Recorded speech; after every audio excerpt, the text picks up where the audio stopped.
Então, a história que eu quero contar hoje é através de uma franquia de jogos chamada de Stalker. Ela é conhecida por ser essa série de jogos em primeira pessoa que se passa dentro de um dos maiores desastres que a nossa humanidade já conheceu, a explosão da usina nuclear de Chernobyl. Essa é uma parte da nossa história muito bem documentada. Muita gente, incluindo eu, conheceu os perigos da radiação nuclear por causa desse acontecimento que houve na nossa história. E os pontos principais desse acontecimento que você precisa saber, caso você não saiba, é que em 1986, por conta de umas falhas de segurança, a usina nuclear de Chernobyl, localizada em Pripyat, explodiu. Foi uma catástrofe radioativa bizarra que terminou com essa área específica do nosso planeta sendo dada como inabitável e desde então teve afastada contida porque o local é radioativo e muito perigoso para quem não vem preparado. Porém, no universo de Stalker, as coisas foram um pouquinho diferentes dessa premissa toda. A zona de exclusão de Chernobyl, depois da explosão do reator, começou a apresentar um monte de anomalias e fenômenos que ninguém tinha visto antes. Isso trouxe a atenção de muitas pessoas diferentes, cientistas, militares, pessoas no geral, que começaram a ver algo muito intrigante naquele pequeno pedaço de terra radioativo e muito perigoso. Mutações começaram a aparecer pela essa zona, anomalias que quebravam a realidade que ninguém conseguia compreender, campos de gravidade que desintegravam pessoas, explosões de fogo e eletricidade que apareciam do nada, sem nenhum tipo de gás. E se você por algum motivo dentro desse lugar começasse a escutar todos os pássaros à sua volta fazendo barulho e voando pra longe, eu acho melhor você estar perto de alguma construção para se abrigar ou começar a rezar, porque aquele ia ser seu último dia na Terra. A franquia de Stalker é uma franquia bem atmosférica e de vibes, por assim dizer. Cada um dos jogos dessa saga a gente acompanha um protagonista diferente na sua missão e sobrevivência dentro dessa zona. Uma área que engloba diversos lugares que vão ficando cada vez mais perigosos conforme você vai saindo do começo da zona e chegando cada vez mais no norte. O objetivo de todo Stalker que entra aqui na zona, que é chegar na planta nuclear de Chernobyl, onde aconteceu a catástrofe. Você vive na pele de um sobrevivente, catando recursos, sobrevivendo e lidando com os terrores, monstros e qualquer tipo de demônio que tem dentro desse lugar. E a melhor parte disso tudo é que eles vivem nessas condições porque eles querem. O Stalker é um indivíduo que, por pura e espontânea vontade, decidiu invadir a zona de exclusão atrás das riquezas que tinham aqui dentro. E a experiência dos 3 jogos originais de Stalker toca muito mais na história dessa zona, assim como dos seus protagonistas. Mas o que eu quero falar aqui hoje não é sobre a história dos 3 primeiros Stalker e a experiência de você jogar eles. Porque o Stalker é uma franquia de tiro em primeira pessoa que não é muito sobre sobreviver e sim viver nesse lugar. O jogo tem sim seus negócios de sobrevivência, porém ele não é totalmente focado nisso. Mas existe um modpack nas profundezas da internet que engloba todos os 3 principais jogos de Stalker em uma experiência única e transforma esse jogo em uma sobrevivência brutal de catar o máximo de recursos que você conseguir. E o que me chamou a atenção para esse modpack é que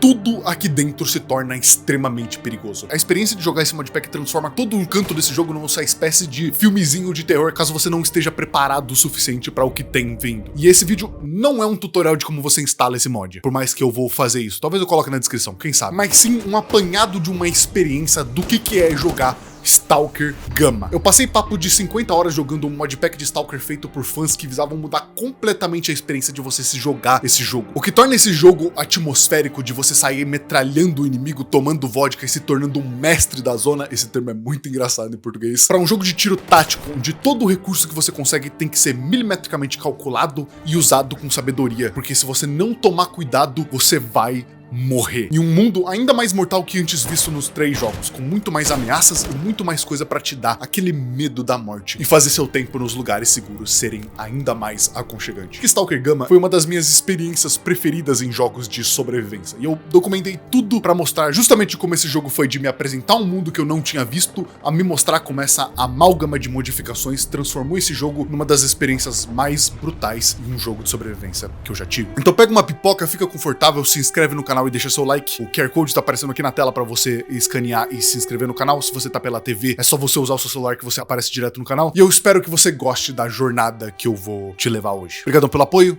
e aproveita o vídeo. O principal detalhe sobre o mundo de Stalker é que dentro da zona de exclusão, quem manda são facções que estão aqui dentro, vivendo, explorando e combatendo o tempo inteiro. Diferente dos jogos principais, que são histórias que seguem facções específicas e pessoas específicas dentro dessas facções, no Gamma você consegue escolher dentre as diversas facções que existem dentro desse jogo e que populam a zona para você fazer parte no início. Mas a mais famosa e a que eu decidi começar aqui foram os Free Stalkers, a mais básica de todas e que é a facção que o protagonista do primeiro jogo toma. Os Stalkers são grupos de pessoas que não têm uma facção facção específica, mas que englobam uma facção inteira feita de pessoas com o objetivo de entrar nessas zonas de exclusão e enriquecer, simplificando. Eles são os neutros daqui, eles são alheios a todos os conflitos das outras facções que acontecem dentro da zona e por isso não atendem a nenhum desses grupos, nem são inimigos de nenhum desses grupos. E por escolher essas pessoas para me representar, o meu local de nascimento e o começo daqui é na Rookie Village, na região de Cordon, o lugar onde todo Stalker iniciante começa a sua aventura e o mais abaixo possível da zona. Ai, ai, que dia lindo. Dia lindo para uma matança. A gente tem que equipar um negócio, né? Tem que equipar isso aqui, ó. Isso. Aqui em Cordon, no começo da zona, o nosso maior inimigo vai ser alguns mutantes que a gente encontrar por aqui e o ocasional grupo de bandidos, uma facção muito presente nessas áreas iniciais do jogo que são odiados por quase todas as outras facções e que atiram em qualquer um que eles vê pela frente. Então, sem uma arma própria, Stalkers iniciantes são uma presa fácil pra eles aqui. A minha arma. Receba. Que bom que esse não é meu caso. Quando a gente chega na Rookie Village, a gente é apresentado por essa vilazinha caindo aos pedaços que vai ser a nossa casa por um bom tempinho aqui. É aqui que a gente conhece como os Stalkers se parecem e entende que é aqui que a gente vai passar uma boa parte do seu tempo arrumando trabalhos e conversando com NPCs. Tem vários desses espalhados por aqui pela vila e todos os NPCs são potenciais pessoas que vão te dar trabalhos que você pode concluir por dinheiro ou não, porque essa é uma das principais características de Stalker Gama. Ele é um jogo mundo aberto sandbox. O que significa que enquanto você tem uma história pra você seguir aqui, você pode muito bem deixá-la de lado por 97 mil horas e fazer qualquer outra coisa, depois voltar pra concluir quando você já for o level 100 Mafia Boss. E todos os NPCs desse jogo podem estar disponíveis pra te dar algum tipo de tarefa. Mas alguns deles, como por exemplo aqui na Rookie Village, o Wolf, são personagens mais importantes que vão passar sempre pela vila pra guiar os Stalkers novos e dar os melhores trabalhos pra eles. E é conhecendo os personagens como o Wolf que a gente também conhece um dos mais importantes da Rookie Village, descendo por esse bunker no chão e abrindo a porta pro Sidorovic. Esse cara é um mercador que é o papaizão de todos os Stalkers aqui da zona. É com ele que você arruma os equipamentos e é ele que mantém a Rookie Village longe dos olhos dos militares que ficam bastante por esse lado da zona. Quando você conhece o Sidorovic, uma das primeiras coisas que você pergunta pra ele é sobre se ele sabe onde estão as riquezas da zona. E o que ele responde pra você em troca disso é que todo Stalker que começou nessa ganância virou comida de minhoca. É uma boa apresentação a esse mundo, realmente deixa as pessoas muito mais tranquilas. Sidorovic te fala sobre os básicos daqui da zona, mas o mais importante que sai da boca dele é sobre uma lenda chamada de o Wish Granter. Uma entidade que, segundo a lenda, fica escondida no reator 4 de Chernobyl e que tem o poder de conceder qualquer desejo a um Stalker que consiga chegar até ele. Eu não sei como, mas na primeira vez que eu ouvi falar sobre esse concededor de desejo, o meu primeiro pensamento foi de eu vou chegar lá uma hora pra ver se é real e eu vou fazer qualquer coisa pra que isso aconteça. Isso daqui vai ser foda de explorar, tá? Chernobyl Nuclear Power Plant. Depois de falar com o Sidorovic, a gente tem mais do que tudo pra começar a nossa exploração nesse mundo aqui. Ele me deu algumas tarefas iniciais de matar um ou outro cara pra ele, e um outro NPC chamado Fnatic, um morador dessa vila, decidiu ajudar com as tarefinhas comigo aqui. A gente foi junto matar uns cachorros que estavam ameaçando bem perto da vila, e tendo a ajuda desse cara foi até que bem fácil fazer isso. O item principal que vem junto com a gente aqui é algo que a gente chama de PDA. Ele é como se fosse um tablet de bolso, que vai ser por onde a gente vai fazer praticamente tudo aqui. Ele tem um mapa da zona com todas as áreas e caminhos que a gente pode percorrer. Ele tem suas informações de Stalker como se fosse uma rede social, assim como uma lista dos Stalkers mais fodões que já pisaram por aqui, onde a gente consegue ver que por ser um Stalker iniciante a gente é um Zé Ninguém. Portanto, eu acho que tá na hora da gente começar a preencher nossas primeiras missões e começar a subir esse rank.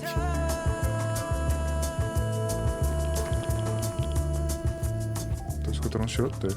Depois de completar essas missões iniciais com o Fnatic, eu fui completar uma do Sidorovic que não tinha muito a ver com lutar contra monstros. Ele queria que eu caçasse um grupo de caçadores de recompensa. Eles estavam andando depois da ponte do trem em Cordon, perto de uma fazenda de uns aliados Stalkers também. Então eu fui pra lá, bem no sapatinho pra não chamar nenhuma atenção, e eu achei eles. Só que eles não iam cair sem uma luta. As lutas desse jogo são muito diferentes da trilogia original de Stalker, que é muito mais puxado pra um run and gun. A diferença pro Gama é que todo mundo aqui é muito papel.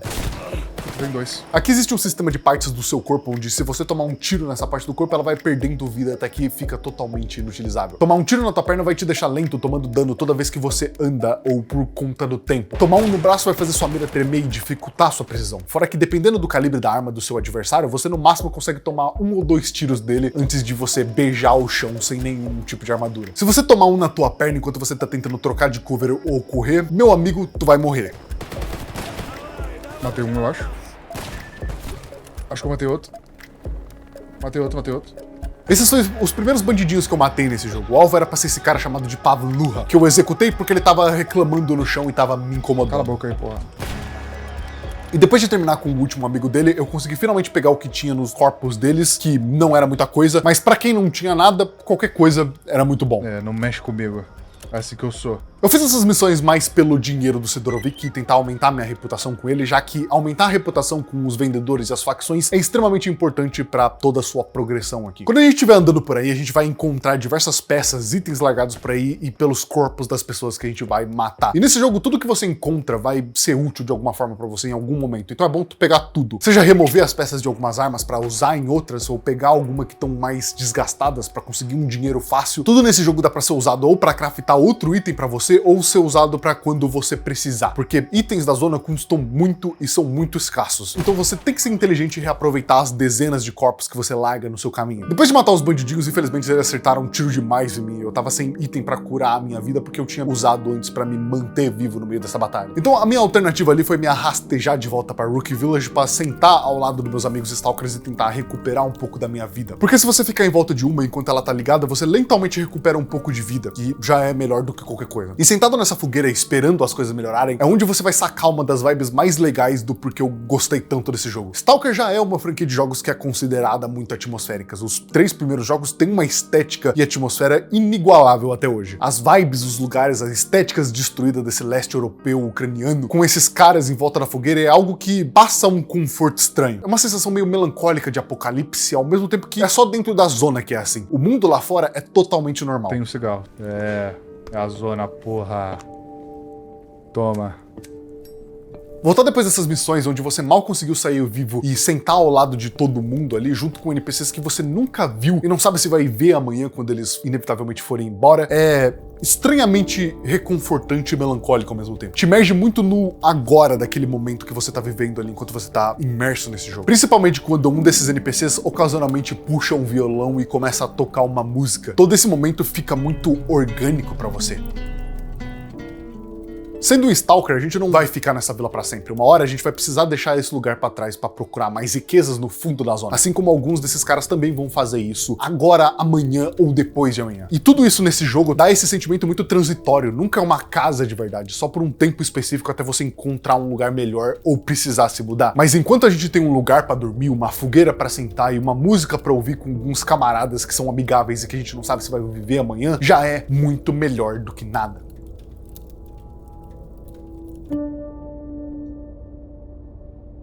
As áreas iniciais desse jogo servem pra ensinar pra gente como esse jogo é brutal. E meu amigo, se eu não entendi o recado disso, eu não sei quem mais entendeu. Olha essa quantidade de cachorro, cara. O que é isso? Meus primeiros dias aqui foram complicados. Eu passei boa parte deles concluindo um monte de missões de entregar coisas, matar pessoas e eliminar as monstruosidades pra manter Cordon um lugar mais seguro. Eu sempre me enfiava nos problemas que terminavam com eu tendo que rastejar de volta pra casa ou muito pior que isso. Ai, caralho. Para de atirar em mim! Os maiores problemas daquela região eram 4 localizações específicas que ficavam perto da vila. Uma fazenda e um celeiro ali do lado, que era um ponto de bandidos, uma casa depois da ponte e a travessia dessa mesma ponte. Esses 3 primeiros pontos eram casa de muitos grupos de bandido que constantemente eu recebia tarefas pra limpar. E esses bandidos juntos sempre davam um problema pra euzinho, que tinha só um cano que faz barulho e que mal dava pra chamar de arma de verdade. Mas eu até que conseguia me virar com eles. O problema mesmo era essa ponte. Ela não era um problema 100% das vezes, até porque na maior parte do tempo ela sempre tava vazia, mas de tempos em tempos ela ficava interditada por militares. E essa ponte é o único acesso seguro, por assim dizer, que a gente tem pra parte de cima de Cordon que tem ligações pros outros mapas. E quando ela fica tomada por militares, eles atiram em tudo que se mexe sem nem pensar em conversar. Eita, que isso? O primeiro contato que eu tive com um bloqueio desse foi quando eu tava voltando de uma missão, na real. Então eu tava do outro lado da ponte. Quando eu comecei a passar por ela totalmente de boa, eu fui completamente atacada por esses caras que tinham um equipamento muito melhor do que o meu. Por sorte, eu consegui pegar cover em tempo suficiente pra não ser massacrado por eles e devolver esses tiros até que eu consegui matar um deles. O que acabou dropando pra mim a minha primeira arma verdadeiramente útil. Eu não usei essa arma por hora porque eu tava sem bala pra ela direito, mas eu tive um pequeno gostinho de como ela funcionava. Acabou a mamata. Esses militares que estavam no bloqueio eram um rank muito mais acima do meu. Então você consegue ver meu ânimo de finalmente ter saído vivo dali com uma arma que prometia muito pro meu futuro. A vida em Cordon é muito agitada, mas ela nem de longe parece um lugar apocalíptico, justamente porque tá todo mundo aqui. Você é constantemente lembrado que aqui é o começo da zona por helicópteros que passam e que estão só esperando um motivo pra abrir fogo contra você. Só que tem outras áreas além dessa. Uma outra que é muito interessante, que a gente acaba fazendo muita coisa por lá, é o Garbage, uma área grande e aberta mais pra cima de Cordon, que é um lixão cheio de radiação, cheio de bandidos e monstros que acabaram sendo os protagonistas de muitas missões que a gente pega com o Sidorvik. Porque muitos Stalkers passam por lá, logo muitos alvos que a gente vai matar transitam por lá, pra áreas como os pântanos ou Dark Valley, por exemplo. Uma área que é totalmente tomada pelos bandidos, já que eles têm uma base principal lá, cheia deles. E eu acho que esse é um bom momento pra eu explicar a principal mecânica que a série Stalker toda tem e um dos principais motivos do porquê ele é tão imersivo, o A-Life. A-Life é um sistema que é presente em todo o NPC dentro desse jogo. Cada um dos Stalkers que você encontra aqui e nunca mais vê, cada um dos bandidos que você mata, tem uma vida simulada que, independentemente se você vê ou não, tá acontecendo a todo momento. A-Life é o que dá a vida e simula completamente a experiência de se jogar na zona de Stalker. E um dos exemplos mais fortes desse sistema funcionando é quando você pega algum serviço com algum NPC de matar outro e no meio do seu caminho de cumprir essa tarefa, ou enquanto você tá fazendo outra coisa porque você deixou pra fazer depois, esse NPC simplesmente morre e a quest é completada. Caralho.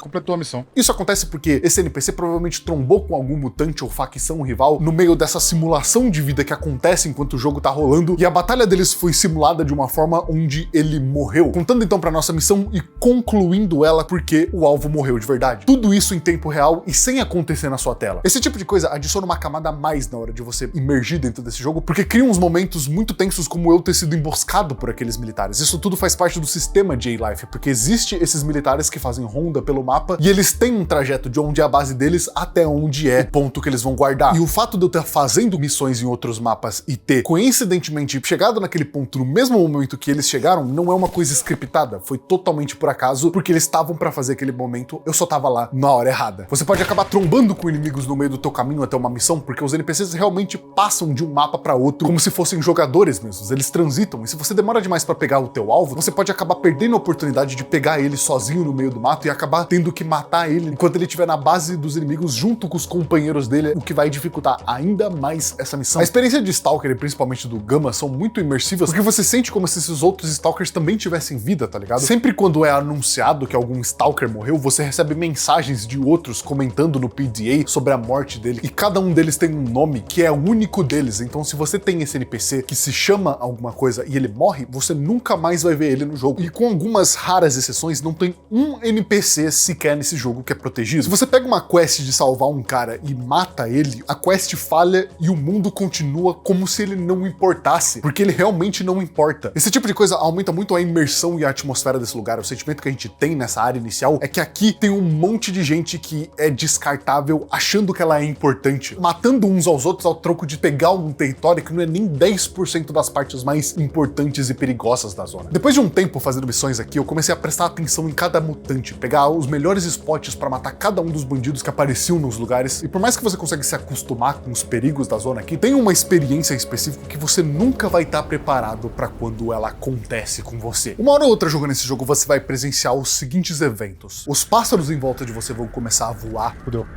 O seu PDA vai começar a bugar e fazer barulho, até que ele vai transmitir uma última mensagem antes de cair a conexão. Encontre abrigo. E isso significa que você está prestes a presenciar uma emissão. No momento que isso acontece, eu te recomendo ir o mais rápido possível para qualquer tipo de lugar que tenha um teto sobre você. Mesmo se tiver monstros, mesmo se você deixou suas coisas para trás, mesmo se for uma base de bandidos completamente armados. Porque o que tá para acontecer vai te matar se você estiver desabrigado. Os bandidos têm chance de não. No momento que você encontra isso pela primeira vez, você não tem muita explicação do que é. É só uma chuva extremamente forte que cai do céu e que tem potencial de matar qualquer pessoa que ouse achar que consegue aguentar ela. A experiência é muito assustadora. Você se intoca em um lugar junto com outros Stalkers ou sozinho e parece que jogaram uma bomba nuclear onde é que você tá. Todos os NPCs do mapa se escondem dessas emissões. É o momento onde você vai sentir, ao mesmo tempo que é ameaçado, o mais confortável possível de um jeito estranho. Porque isso força todo mundo a estar muito colado uns nos outros. Todas as pessoas juntas em casas destruídas, bunkers que foram feitos justamente para isso. É quase como se você visse um perigo muito grande, mas sabe que você tá salvo. As emissões são uma experiência que adiciona muito no universo de Stalker, porque elas são randômicas e conseguem se entrelaçar com muitos eventos do jogo, criam experiências assustadoras e naturais. Eu nunca vou esquecer desse momento em específico enquanto eu tava jogando, onde eu tava andando em direção até o Garbage e fui encurralado por alguns bandidos fodões. A gente lutou ali, eu matei um deles, mas mas ainda eram muitos que eu tava pacientemente destruindo. Até que uma hora eu escutei.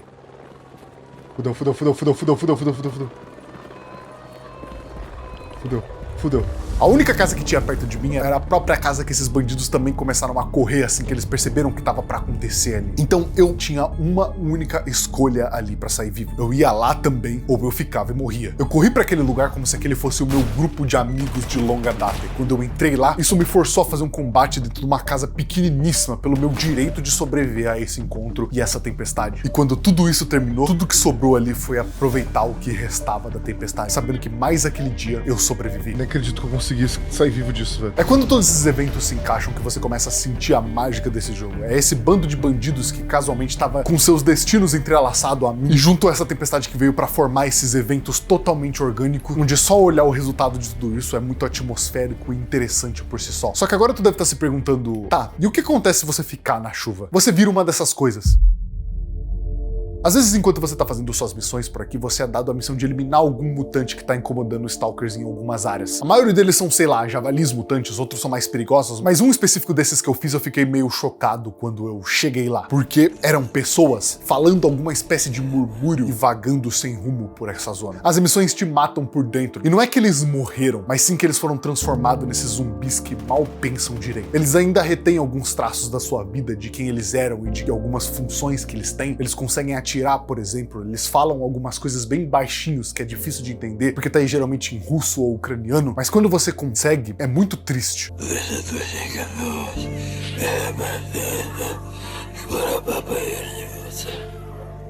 E o mais bizarro é que todos eles têm nomes, eles eram stalkers que você podia pegar missões, conversar, encontrar em outros acampamentos tocando violão ou descansando, e agora eles estão assim. Isso coloca em perspectiva quando você olha pra um desses que poderia ser muito bem você nesse lugar, só não foi porque você teve sorte. E se fosse você, o que você escolheria? Você preferiria ficar vagando por aí ou queria que alguém acabasse com o teu sofrimento?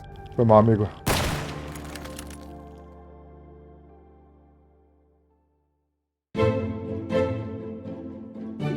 Depois de um tempo morrendo, matando e concluindo missões ali, eu tava ficando incomodado que não importava o quanto eu matava stalkers, concluía missões ou fazia os mesmos objetivos, eu não tava conseguindo subir muito na minha vida. Eu tinha matado já talvez uma centena de stalkers e os loots eram quase sempre os mesmos, uma arma ou outra quebrada, algumas bandagens, nada que eu podia utilizar ali pra de verdade ficar bem. Eu nunca subi de rank e infelizmente loot melhor e o pá de rank são talvez a coisa mais importante que eu tava atrás ali e do próprio modpack. Então depois de muito pensar se tava na hora de fazer isso ou não, por eu ainda estar com a minha arma inicial e pouco pra nenhum dinheiro comigo, eu decidi que tava na hora de eu abandonar a vila inicial. Mas porque nesse ritmo ia demorar muito pra gente ter qualquer tipo de progressão, e a progressão de Stalker Gama é totalmente baseada nesses ranks que a gente upa e nas armas que a gente encontra. Porque diferente da franquia normal de Stalker, aqui a gente não consegue comprar armas em vendedoras, só partes de arma, o que significa que toda arma boa tem que ser dropada de alguém, e quanto maior o nosso rank for, mais chance a gente tem de encontrar inimigos de ranks maiores também. E esses inimigos são os que têm geralmente armas boas, equipamentos mais bem cuidados, mas também significa que eles são mais difíceis de matar também.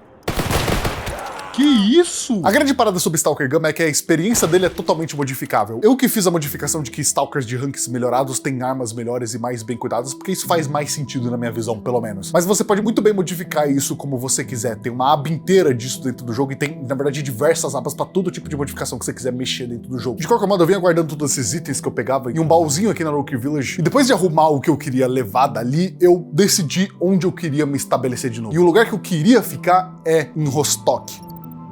Rostock é uma cidade fortificada além de Cordon que é controlada por uma facção chamada de Duty. Rostock é uma cidade extremamente fortificada que virou a base principal dos Duty aqui. Quando a gente passa perto de Garbage, a gente já vê um posto avançado deles que iria parar a gente se a gente fosse inimigo deles. Mas como os Stalkers são meio neutros nesse mundo todo, eles dão acesso ao interior do que eles estavam protegendo ali. Então a gente consegue chegar finalmente a Rostock. A cidade em si foi completamente modificada para ser esse acampamento gigantesco onde todas as instalações da Duty estão. Tem apenas alguns galpões e estruturas que estão abertos para você ficar dentro, mas a grande maioria tá barrada por fora ou murada porque tem radiação dentro ou alguma anomalia que vai te matar se tu chegar perto, como essas plantas que sugam sangue. Não me pergunta como elas fazem isso. Rostock é uma boa localização pra gente tentar dar uma melhorada na nossa carreira como um todo aqui. Diferente da vila que tinha só o Sidorovic como vendedor principal, e se a gente quisesse ver peças melhores para armas, por exemplo, o único jeito de fazer isso era ir até depois da ponte, nessa fazenda que tinha um mecânico lá que venderia, e nem sempre ele ele tinha a peça que a gente precisava. Em comparação, Rostock tem tudo. Tem vendedor de equipamento, tem mecânico que vende peça de arma, tem médico que cura todas as suas mazelas por uma bagatela bem camarada. E mais importante que tudo isso, tem muita gente pra pegar a missão. Rostock tá localizada muito bem nesse mapa. Por ela a gente consegue acesso desde as partes mais avançadas das zonas, quanto as mesmas que a gente já teve andando por aqui. Que é muito bom manter também, porque a gente ainda é um Zé Ninguém com um cano que mal funciona. O que significa que a gente vai ter uma ampla gama de missões que vão mandar a gente pra diferentes lugares e que, se estabelecer aqui, vai garantir que a gente aproveite tudo isso na nossa missão de conseguir um pouco mais de decência nesse lugar. E dentro da base do Duty eu já começo a encontrar o lugar perfeito pra me montar minha base e me estabelecer aqui. Em uma casinha pequena que fica ali na cidade, que fica do lado de um mecânico. É o melhor lugar possível pra gente arrumar minhas coisas enquanto eu tô parado ali, porque tem logo um saco de dormir ali do lado que vai servir como a minha caminha no chão. Tem tudo que eu preciso, é perfeito. Essa vai ser minha casa por agora. Não é muito, mas é um passo a mais pro meu objetivo aqui. Porque agora com a minha casinha no meio da zona vai ficar cada vez mais perigoso daqui em diante. Porque quanto mais ao norte a gente tiver, mais os inimigos vão estar bem equipados e mais as coisas vão ficar perigosas. Porém, também significa que a gente vai ter mais oportunidades. As missões que a gente pega em Rostock são um pouquinho diferentes das que a gente encontra no começo. Boa parte delas ainda são sobre matar alvos, alguns bem mais difíceis dessa vez, mas que ainda morrem como todos os outros. Só que com umas a mais que pagam muito mais e são uma bosta de fazer. Tem essa chamada de defenda a posição, que precisa que a gente guarde um posto de stalkers de um grupo de bandidos que vem atacar ele lá no Garbage. Em uma construção dilapidada que virou uma casa e ponto de parada de um bando de stalkers. Tem até vendedores, é tipo um pit stop ali. E quando eu cheguei pra fazer essa missão, eu descobri que era pra eu segurar a posição contra uma horda de 20 ou 30 bandidos diferentes que vieram descendo do Dark Valley ali pra tentar pegar essa posição pra eles. E lutar contra esses caras nesse terreno onde vem levas de 20 inimigos contra você, sem cover nenhum quase, foi uma tortura muito insana. Porque não tinha como usar essa estrutura como cover. Porque além de estar completamente dilapidada, a única arma que eu tinha que era funcional não servia pra uma distância tão grande quanto a que a gente tava trabalhando aqui. E você não tem ideia do quanto a mira desses inimigos é boa. Boa até demais, já que eles conseguem enxergar através de moitas, aparentemente, e me acertar tiros imbecis. Mas que depois de bastante perseverança, alguns reloads e passar bastante raiva, você consegue eliminar cada um desses bandidinhos aqui e então pegar a sua bolada, que é a recompensa dessa missão em específico. É muito dinheiro. Nesse ponto do jogo eu tava passando por um problema muito grande, que era a minha falta de equipamentos. Por mais que eu já tinha vivido aventuras o suficiente nesse começo de jogo, eu não tinha nem sequer upado o primeiro nível ainda. O Stalker Gamma, em específico, muda bastante como a progressão desse jogo funciona. Tem dois tipos de progressão diferentes que são muito importantes e que a gente começa a entender quão importante eles são depois que a gente sai dessa área inicial e começa a querer coisas estúpidas, como, sei lá, qualidade de vida, esse tipo de coisa que ninguém se importa. E os dois principais formas são os seus ranks e as suas caixas de ferramenta. Os ranks são bem simples, são níveis que você upa fazendo coisas pela zona, e quanto maior ele for, mais inimigos de ranks maiores também vão aparecer pelo mapa aí. Na verdade, eu não tenho certeza dessa informação, então fica esse questionamento aí, porque a minha vida meio que mudou depois que eu upei de nível nesse jogo. Vocês vão ver, assiste aí. Inimigos de ranks maiores geralmente têm equipamentos melhores que o resto, assim como são mais perigosos e difíceis de matar. Volta e meia você consegue encontrar um inimigo de algum rank muito alto, mesmo estando um rank meio baixo, como foi aquele meu encontro com os militares mais cedo. Todos eles estavam ranks muito maiores que eu. Mas isso é bem raro e leva a gente pro nosso segundo problema aqui. Armas têm durabilidade. Você tem que cuidar de cada peça das suas armas individualmente, porque se o gatilho ou o cano dela quebrar, ela vai perder dano e começar a travar. E a última coisa que você quer nesse jogo é estar num momento de conflito muito tenso, mirando perfeitamente no seu inimigo para dar um tiro que vai matar ele e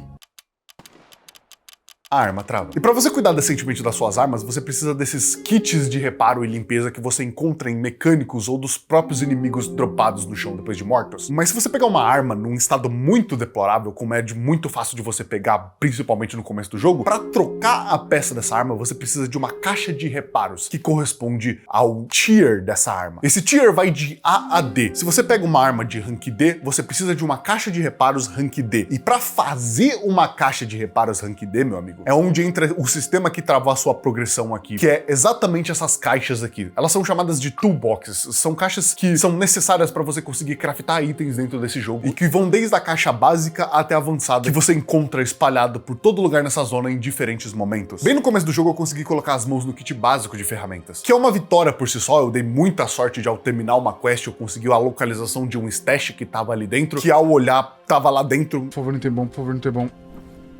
Caraca! Porém, só o kit básico não era o suficiente. Eu também dei a sorte de dropar uma VSS no começo do jogo. Mas ter dropado ela e nada é praticamente a mesma coisa, porque ela veio com um cano quebrado. E o cano é uma das partes mais importantes e mais difíceis de trocar. Como ela era da classe D, eu só ia conseguir trocar esse cano quando eu pegasse uma caixa de ferramentas avançadas, que só dropa no fundo da zona, praticamente. Era praticamente impossível naquele momento eu ter acesso a essa arma. Vocês não têm ideia do quão triste pra mim foi bem no começo do jogo ter dropado uma arma muito foda e só consegui ter a capacidade de usar ela, sei lá, 30 horas depois. Porque o cano dela tava todo fodido e eu não conseguia consertar, não importa o que eu fizesse. Esse era o caso pra aquela metralhadora que eu peguei dos militares também. Ela travava muito porque uma das peças dela tava muito quebrada. Pra você ter uma ideia de quanto eu demorei pra ter acesso a uma caixa rank D dentro desse jogo, eu demorei tanto que eu larguei essa VSS guardada em algum baú num bar em Rostock e eu simplesmente esqueci dela. Eu só lembrei depois quando eu fui ver os arquivos de gravação pra escrever o roteiro desse vídeo e eu achei uma gravação de mim colocando ela lá. Então, o resto desse vídeo você nunca mais vai ver falar dela. Ela deve estar até agora mofando lá embaixo. Tudo isso que eu falei é pra exemplificar que o principal problema que eu tava enfrentando nessa hora do jogo era que eu, por mais que eu tava tentando ir mais pra fundo dentro da zona e melhorar minhas coisas pra poder progredir na história, eu tava tomando um pau porque eu ainda tava com a minha humilde companheira Toss, que eu tava desde o início do jogo e que era boa até pra inimigos de alcance ou quando eu tava lutando 1v1. Matei. Porra, que balaço. Mas quando era um mutante ou um grupo de inimigos, eu pariu. simplesmente ia de caixa. Meu Deus! Então eu quero que vocês entendam comigo o quão sortudo eu fui que, ao inocentemente cumprir uma missão ali no lado de Rostock, numa área que não era controlada, ao acertar de sniper um inimigo de longe e depois lutear o corpo dele pra ver o que eu encontrava, eu dei de cara com a maior sorte que eu poderia ter tido até aquele momento.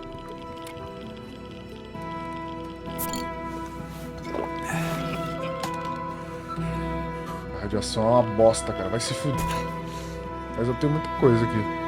Caralho, essa arma tá perfeita! Puta que pariu! Essa arma simplesmente mudava tudo pra mim agora. Porque ela era automática, ela era muito forte e, acima de tudo, ela tava 100%. Vocês não têm ideia de quanto isso é raro. O único problema era a munição. Essa arma usava uma munição muito esquisita que eu não encontrava em lugar nenhum, nem conseguia craftar. Mas depois de um tempo procurando, eu achei ela em um mercado no Garbage que vendia em pequenas quantidades. E, meu amigo, com essa arma, eu destruí muita gente.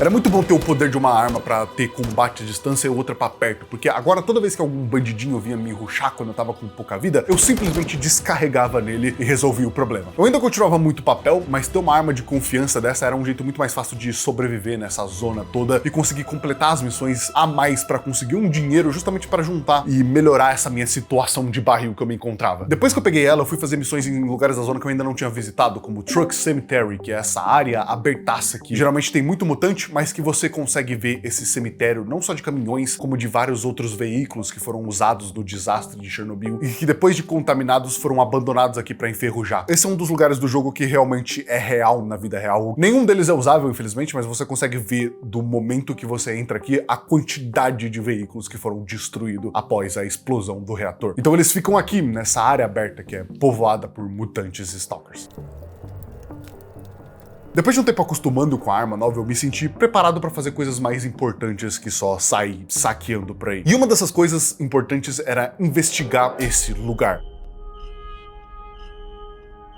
Quando a gente pisou pela primeira vez aqui na zona e conhecemos o Sidorovic, uma das primeiras histórias que ele contou pra gente foi sobre um Stalker lendário que viveu na zona há muito tempo atrás e desapareceu depois. Esse Stalker foi o único que conseguiu descobrir todos os mistérios da zona, andar por cada um dos cantos, inclusive dentro da planta nuclear de Chernobyl, e sair vivo. Assim que a gente começa o jogo, nos é dada a informação de que esse Stalker lendário que tinha saído da zona voltou em algum momento e começou a vagar por aqui, antes de simplesmente desaparecer. E é onde a gente é levado pro dia de hoje, onde o Sidorovic dá a missão pra gente de procurar pelo Strelok, o Stalker lendário. A nossa busca depois de uns lugares e umas pessoas que acabaram levando a becos sem saída nos levou finalmente até aqui, em uma área chamada de Agroprom, que escondido entre uns cilindros tinha uma passagem escondida esse tempo inteiro, que ao a gente entrar dava acesso a uma espécie de laboratório escondido, totalmente abandonado. O lugar estava lotado de bandidos e mutantes, provavelmente porque os bandidos descobriram que tinha um esconderijo do Strelok aqui dentro e eles começaram a vasculhar todo ele em busca de recursos. E a nossa missão é encontrar o esconderijo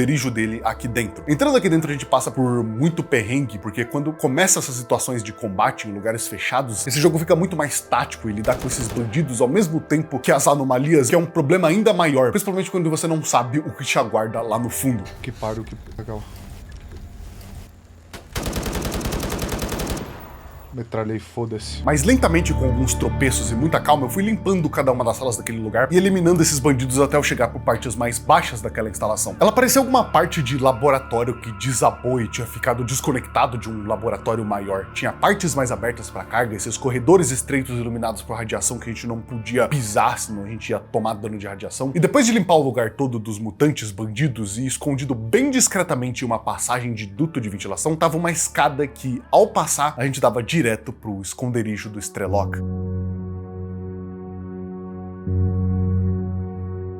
Era uma parte totalmente isolada com ventilação que era realmente o lugar perfeito para você esconder dos perigos de fora, sem que você tome alguma surpresa e sem estar muito longe da superfície também. Não tinha nada demais dentro desse esconderijo, pra tristeza dos bandidos que estavam entrando aqui para tentar roubar o Strelok, mas ele tinha deixado para trás, largado no chão, um arquivo que revelou uma das paradas do Strelok depois dele ter voltado para a zona. Ele tinha passado por Rostock e visitou um lugar comum de viajantes, o 100 Reds Bar, o bar que a gente pode sempre passar. E com essa informação, mesmo depois da gente correr em direção ao bar para tentar conversar com o barman ou ver se ele mesmo tava lá, a gente é batido com a dura realidade de que o Strelok tinha passado por lá no dia passado e a gente perdeu ele por pouco. Mas isso não é nem a pior parte. A pior parte é que nem se você fosse o maior maratonista do mundo, tu conseguia pegar ele nesse momento. Porque o dono do bar fala pra gente que o Strelok tá indo em direção ao norte. E além dessas serem as zonas mais perigosas por conta de todas as facções mais perigosas que ficam por lá, tem um pequeno empecilho a mais. E eles chamam ele de Brain Scorcher, uma espécie de arma que funciona como uma barreira que impede todas as pessoas de acessarem áreas mais ao norte da zona de exclusão. Ela é uma arma feita para fritar o cérebro de qualquer um que ouse passar perto. São essas antenas gigantes que tem esse como único propósito e que são fortemente guardadas por essa facção chamada de Monolith. Esses soldados lunáticos que cultuam essa lenda do concededor de desejo como se fossem um deus deles e são hostis a todo mundo menos outros loucos como eles. E se a gente quiser ir atrás do Strelok ou ter algum acesso a todas as outras áreas da zona, a gente vai ter que primeiro desligar essa arma. Isso já foi feito antes, ou seja, não é impossível. Quem desativou foi o próprio Strelok, mas nos eventos do Gamma, os Monolith conseguiram reativar de novo.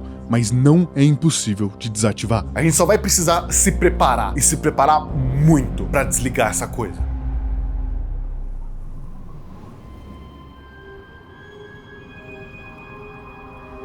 Sabe aquele ditado de grandes recompensas vêm com grandes riscos? Não sabe? Faz sentido, eu acabei de inventar isso. Depois que é dado pra gente a missão de desabilitar esse Brain Scorcher, a gente ganha muitas outras tarefas pra chegar até lá. Porque caso você não tenha percebido, o que a gente tem atualmente pra fazer isso não é o suficiente. Invadir uma área inteira e bater de frente com um exército de lunáticos não parece um trabalho que a minha arminha e as balas limitadas dela que eu consigo ir de vez em quando com um vendedor de carne num lugar chamado lixão conseguem resolver. Então até chegar no momento que os meus pezinhos vão pisar no radar pela primeira vez, a gente tem algumas tarefas pra fazer. O que eu quero nesse exato momento? Eu quero upar de rank, porque pra vocês pareceu rápido, mas eu já tava jogando há tipo umas 10 horas, eu não tinha upado um nível ainda. Eu quero consertar aquela arma que a gente pegou bem no início do jogo com os militares, eu acho que ela vai ser útil e não dá pra usar ela travando desse jeito. Eu quero craftar muita munição, porque a gente vai precisar disso pra passar por todos esses soldados e monólitos pra desabilitar o Brain Scorcher, porque não é só uma instalação que a gente tem que invadir, são duas, ambas com seus próprios desafios e pesadelos. E por fim, eu preciso completar meu kit, eu preciso de uma arma primária melhor, uma sniper e uma submetralhadora pra quando as coisas ficarem muito de perto. Falta a sniper e a arma melhor. Esse é meu plano de sucesso pra conseguir desativar essa arma. Agora, como isso vai acontecer lá dentro, a gente vai ter que se preparar ao máximo pra tudo e descobrir quando a gente estiver lá, porque eu não faço a mínima ideia. E essa preparação vai vir justamente com a gente fazendo missões e levantando um dinheiro, utilizando da parte mais perto possível antes da barreira que impede a gente. Se Rostock é o meio do mapa, aqui é a encruzilhada pros caminhos mais importantes, onde todo mundo se mata pra tentar passar. Nessa área tem 4 facções que ficam perambulando pelos pontos principais do Army Warehouse e se matam o tempo inteiro aqui atrás de controle desses lugares. Tem os Freedom, os Monolith, os Duty e os Mercenários. Cada um tem seus pontos de controle aqui no Army Warehouse, portanto tem pontos de guarda, bases e pessoas fazendo ronda o tempo inteiro aqui dentro pra proteger as suas fronteiras. Dessas facções, só os Mercenários e os Monolith odeiam a gente. O Duty e os Freedom se odeiam, mas isso não é problema nosso, porque enquanto a gente for apenas stalkers vagando por esse lugar, se a gente não se meter nessa briga, ela não é nossa. A maioria das missões que a gente pegava em Rostock a partir de um ponto começaram a ter seus destinos a serem completos lá no Army Warehouse. E é interessante de ir pra essas áreas onde você não tá trocando tiro mais com inimigos que estão te acertando com pistolinhas que mal funcionam e sim armas de verdade, porque você sente quão papel você é de verdade. Nossa senhora, que rajadão. No Stalker, as mesmas armas que você lutia e pega aqui e usa são as mesmas que os inimigos também usam contra você. Então, quanto mais a gente vai subindo e encontrando pessoas mais fortes, isso também significa que mais rápido a gente vai morrer se a gente vacilar. E foi assim que eu consegui minha primeira leva de armas decentes dentro desse jogo. Quando eu me meti no Army Warehouse pela primeira vez, foi porque eu tava sendo pago pelo general de Rostock pra matar uns mercenários bem no checkpoint que eles estavam guardando. Aqui as coisas vão começar a ficar um pouquinho mais difíceis, porque a gente tá chegando mais ou menos na metade da zona. Temos que ter muita cautela. Cara. Isso culminou comigo travado atrás de uma árvore por muito tempo e por muitas vezes, porque agora que os inimigos têm armas de verdade, o combate começa a ficar cada vez mais letal. Essa pequena lutinha nos checkpoints dos mercenários era só um gostinho do que tava por vir na hora que eu fosse enfrentar os Monolith no radar. Acho que foi todos eles. Acho que foi todos eles. Isso, mais do que tudo, gritava pra mim que eu precisava me preparar. Foi pegando os itens daqueles soldados mortos que eu comecei a montar o meu arsenal. Eles não tinham muito, mas tinha uma armadura nova pra mim que já era o suficiente. Pra mim é que tava toda surrada. E foi com esse kit um pouco mais protegido que eu fiz as minhas primeiras missões nesse objetivo de me preparar pro radar. E foi depois de matar uma pessoa, invadir alguns locais, que me mandaram naquela mesma missão que eu tinha feito e que tinha me ajudado Naquele ponto era cotidiano pra mim, eu tava acostumado com a repetição, e com relação ao combate na zona eu tava muito bem. As minhas preparações, além de servirem pra eu estar mais preparado pros desafios adiantes, também serviram pra eu me acostumar com todo o combate mais complicado desse jogo e conseguir vencer melhor. Então quando me ofereceram pra refazer aquela missão que pagava muito, é claro que eu aceitei, porque ia ser mais fácil agora e a grana ainda assim é muito boa. Mas eu não sei. Eu tava sentindo alguma coisa estranha quando eu aceitei aquilo lá, mas eu decidi ignorar e continuar mesmo assim. O objetivo era muito simples, era só proteger de novo mais de uma leva daqueles bandidos. Eu agora com equipamento um pouco melhor, devia conseguir fazer isso tranquilamente. E era estranho, sempre que eles voltavam, aqueles bandidos que vinham de uma região mais ao sul, sempre tentavam tomar essa posição pra ter alguma vantagem contra o Duty. E por causa de pessoas como eu, eles sempre falhavam. Mas daquela vez, eu fui o último dos problemas deles. Eles não deviam ter ignorado os avisos sobre o clima. Quando a leva começou a vir, aqueles tiros com vontade sanguinária logo passaram a ser uma correria desorganizada, gritos ao longe, um desespero que vinha junto com o gosto molhado no ar. Tinha uma emissão começando e todos eles estavam num campo aberto, sem proteção nenhuma, a quilômetros de distância deles. Os que não foram baleados assim que começaram a aproximar desesperadamente começaram a correr e se esconder em partes embaixo daquele prédio dilapidado. Outras tentaram tomar à força a proteção que a gente tinha e, pra má sorte deles, eu tava aqui pra defender eles. Os bandidos que não foram aniquilados pela missão foram pegos um por um aqui. Esse planinho deles foi pateticamente frustrado e eu fiz questão de mostrar isso pra eles. Assim que o último deles caiu, foi quando eu recebi pela primeira vez o upgrade do meu nível pelo meu serviço.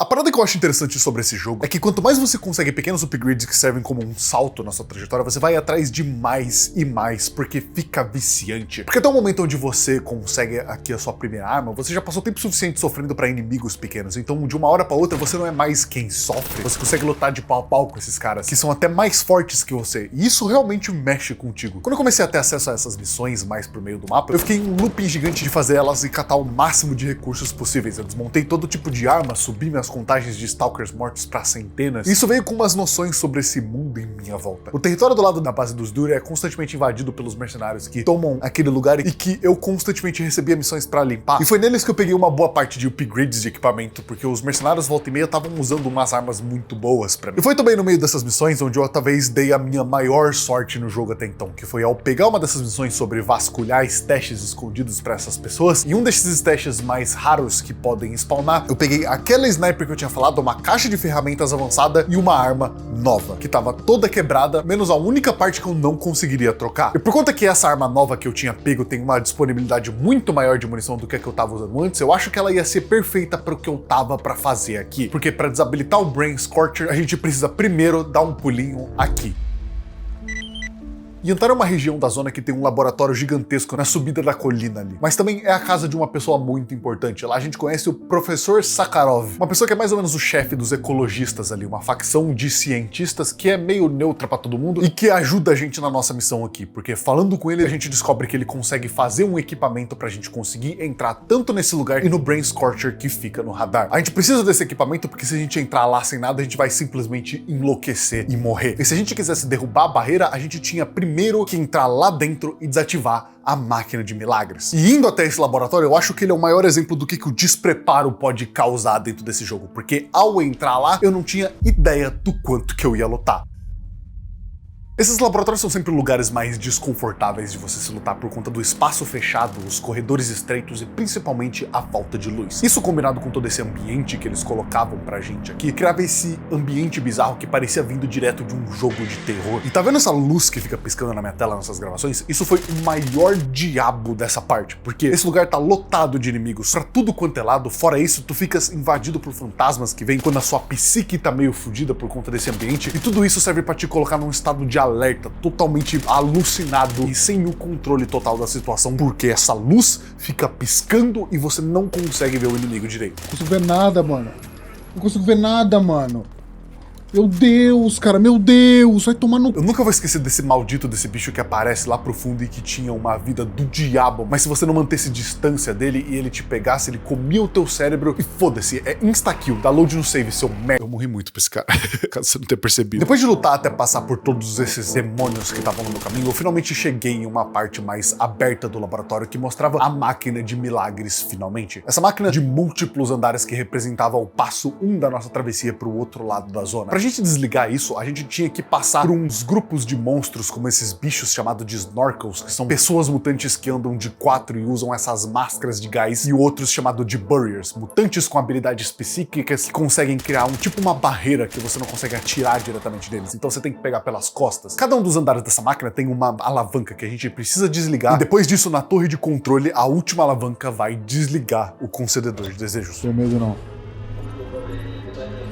Lutando contra esses inimigos, morrendo várias vezes, eu desligo a última alavanca da torre de controle e finalmente a máquina de milagres é desligada. Então, o primeiro passo pra gente cruzar pro norte foi dado. Depois de todo esse sofrimento, a saída dele era por trás de uma área de armários que levava a mais uma seção de túneis com alguns outros Snorkels. E nesse ponto eu já tava completamente sem munição depois de ter despejado ela toda em inimigos. Matei, foda-se. Acabou minha bala. Puta que pariu, acabou minha bala. Me resultando a ter que fazer esse processo específico que eu tô mostrando na tela, onde eu fico desviando deles e tentando acertar eles com a sniper, e depois me rastejar pra fora daquele lugar totalmente moribundo, que ao eu chegar na saída, eu fui surpreendido por um monstro gigante que começou a me perseguir, mas eu consegui fugir a tempo. Escapei. A superfície, como eu adoro ver o céu de novo. Esse tipo de situação e momento dentro desse jogo deu depois de ter encarado uma missão ultra difícil e tá me rastejando pra fora dali. São momentos dentro desse jogo que são orgânicos e que acontecem em diversos momentos e que todos mostram duas coisas. Mostram como esse mundo construído do Stalker Gamma é muito mais brutal e mostra também quão bom é voltar pra segurança depois disso. Existe um real sentimento bom de depois de fazer tudo isso que a gente veio fazer aqui, voltar pro conforto de uma fogueira com outros Stalkers numa pré-tempestade e poder assistir isso tudo de longe da segurança. Eu acho que essa é uma das sensações mais reais em videogames que tu pode se ter, que nesse jogo faz sem querer, eu imagino, ou sem scriptar, mas que funciona demais. A de você passar pelo inferno, mas o simples conforto de outros humanos ao redor de uma fogueira, em um lugar onde você não vai ser atacado e você sabe disso, já é o bastante pra te dar uma sensação de segurança, mesmo que essa segurança seja muito fina e fraca. E através de passar um perigo tão claro pra você, consegue também te mostrar através disso o privilégio de você conseguir a mínima segurança, sobre como o simples é muito bem valorizado quando você não tem nada. O simples teto na sua cabeça e uma cama no chão, sabendo que tu nunca vai sofrer por uma tempestade enquanto você estiver aqui dentro. Uma fogueira e pessoas tocando músicas que te dá a amostra de que você tá sim seguro, sendo que segurança pode ser quebrada a qualquer momento e você nunca vai estar no controle de verdade. Eu não tinha muito tempo para ficar apreciando meus irmãos ali que tocavam um violão de vez em quando. Entretanto, eu tinha um dever muito maior para fazer, que iria servir para todos eles ali. Eu tinha que abrir um caminho pro resto da zona. Depois de ter passado por todo aquele perrengue, eu prometi para mim mesmo que eu nunca mais ia deixar uma bala faltar na minha vida. Isso levou para uma quest nos próximos dias, depois da minha aventura no laboratório, onde eu farmei muito, mas muito recurso. Depois peguei todo esse dinheiro e investi nos mercados, comprando munições sempre que eles tinham, e craftei a maior quantidade de munição que eu acho que eu já vi dentro desse jogo. Eu consegui fazer 600 munições mais 400. Eu acho que é o suficiente. Meu plano era muito simples. Eu iria queimar todas as balas que eu tinha pra chegar até o Brain Scorcher. E quando eu chegasse lá, eu ia usar minha Submachine Gun pra lidar com os caras de perto se a bala acabasse. Só que ao voltar pro Army Warehouse, o lugar onde tem o único caminho pro radar, eu encontrei uma coisa. Existe um grupo de pessoas que fica de olho na entrada do radar, liderados por um cara chamado de O Porteiro. E quando a gente vai falar com ele, a nossa conversa é cortada totalmente por esses malditos que atacam a gente bem na hora. E esse foi o primeiro gostinho que eu tive de uma batalha de endgame dentro de Stalker. Meu Deus do céu, o que tá acontecendo, velho? Desse esquadrão todo que ataca a gente aqui, pelo menos 2 deles eram Stalkers de nível lenda. O último rank que você consegue conseguir, o que significa que eles estavam equipados com as melhores coisas e conseguiram assim fazer pressão na gente. E que depois de mortos, as coisas deles ficaram pra mim. Tinha mais um, mano.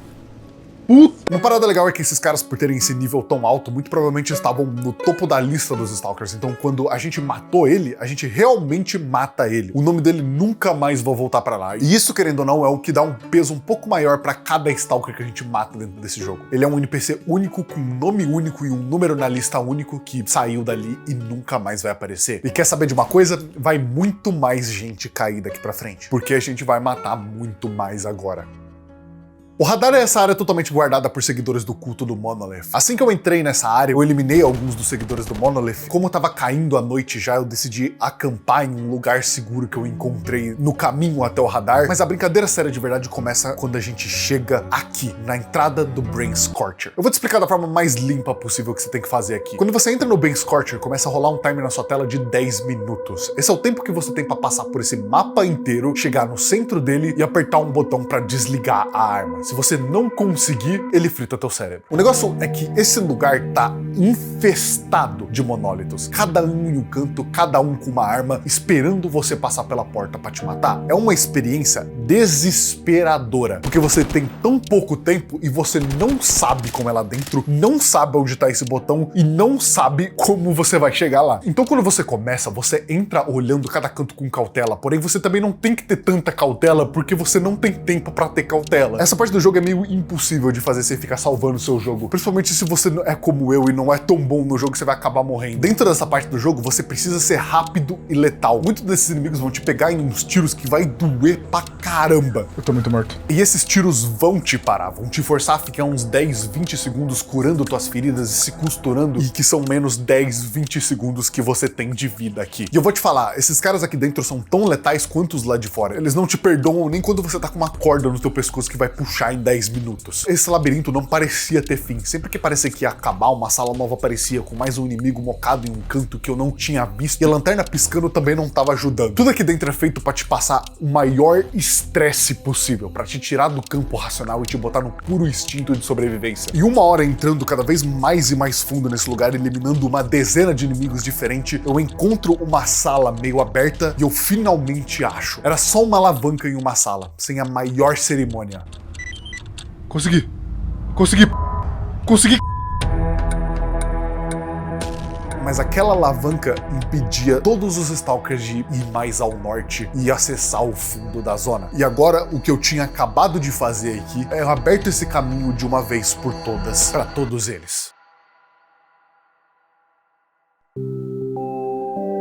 Fazer todo esse sacrifício rendeu uma coisa muito interessante pra gente como Stalkers nesse mundo. Primeiro que eu passei uma boa parte do tempo depois que eu matei todos esses inimigos só organizando a cacetada de coisa que eu peguei naquele lugar depois que eu voltei pra lutear cada um deles. E segundo, rendeu pra gente um feito. Querendo ou não, nós somos responsáveis pelo fato de que a zona agora é totalmente acessível pra todos os Stalkers. A população dessas áreas que antes era muito pequena porque só algumas pessoas conseguiam passar através de túneis escondidos, como o próprio Strelok passou, andou aumentando muito agora, cada vez mais, graças ao que a gente teve coragens de fazer sozinhos. Enquanto dentro de Stalker Gamma você não tem nenhum sistema que interaja com seus feitos, fora a própria história que cita eles e eles serem pequenos buffs que você ganha, depois de um tempo você começa a viver nesse sentimento de ter sido essa pessoa que fez tudo isso. Justamente por conta de tudo que você passou no início, onde você mal conseguiu uma arma decente pra ser esse cara ultra foda que conseguiu tirar da frente um dos maiores empecilhos da zona. Fora que, como isso são feitos que o próprio Strelok fez no começo do primeiro jogo, você se sente sente tão foda como ele. É uma sensação que você passa a carregar. E o começo desse jogo é justamente muito lento por causa disso, porque as armas que você usa fazem toda a diferença. Então você ter o equipamento certo faz de você um perigo para as pessoas que não querem se meter no teu caminho, igual você evitava personagens assim no começo do jogo também. Porém, é passando pela outra metade da zona que a gente entra em um lugar onde esses caras que antes eram raridade começam a virar cotidiano e até os mais fracos aqui. E seja todo mundo bem-vindo à outra metade da zona de exclusão.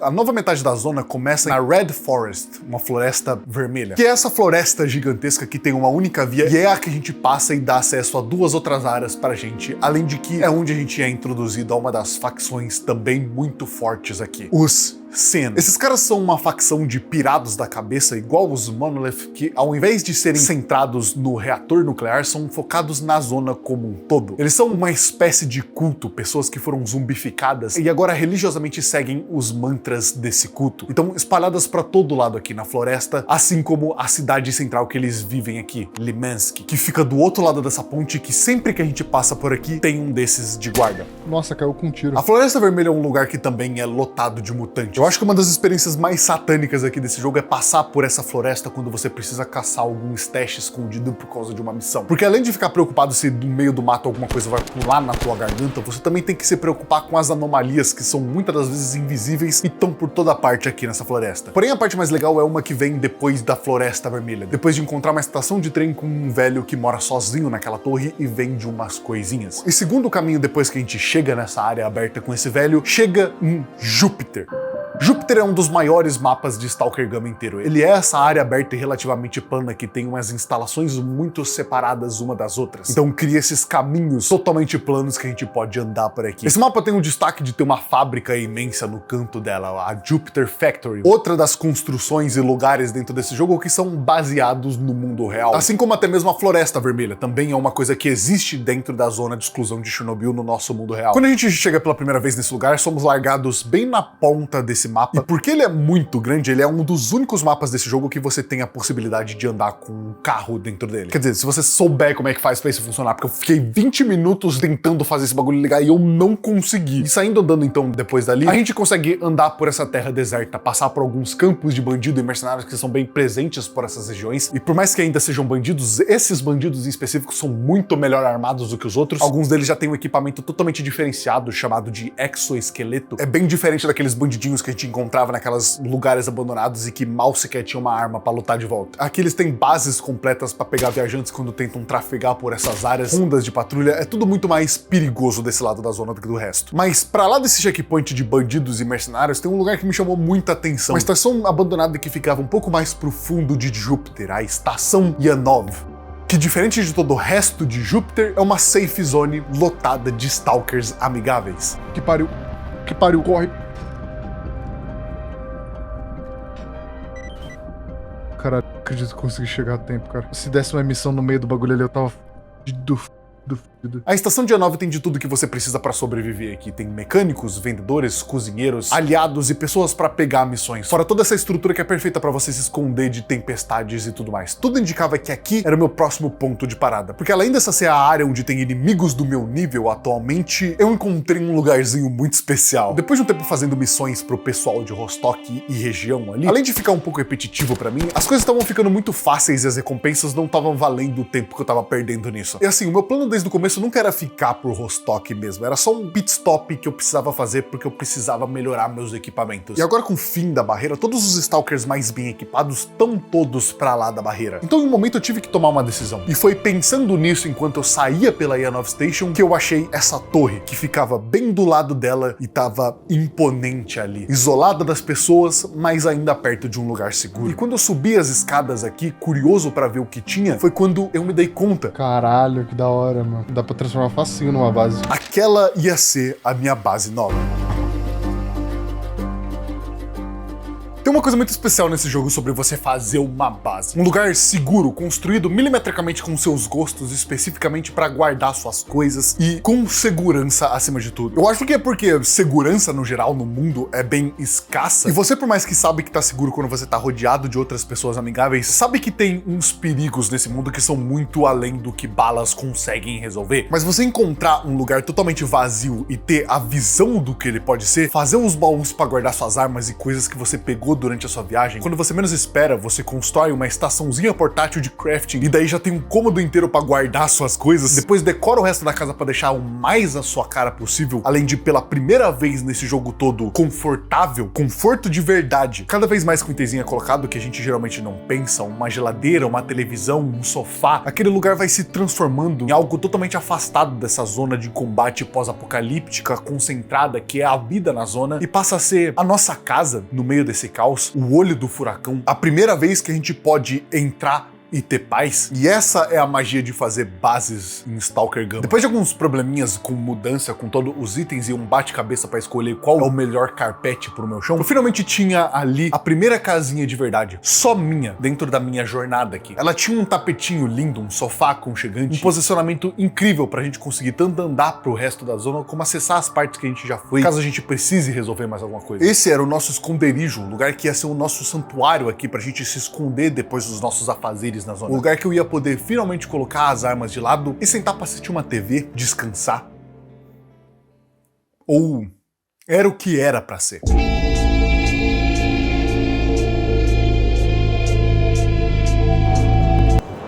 Tem uma coisa que eu esqueci de falar pra você sobre o sistema de fama nesse jogo. Depois de tanto tempo jogando e colecionando feitos no nosso nome, a gente também acaba por ficar conhecido. E acontece que quando você mata tanta gente de tantas facções diferentes, irrita tantos outros cultos desligando a tecnologia deles, e principalmente frustra tanto as tentativas de umas facções de tomarem postos que elas querem, algumas pessoas acabam lembrando do seu rosto e te marcando como alvo.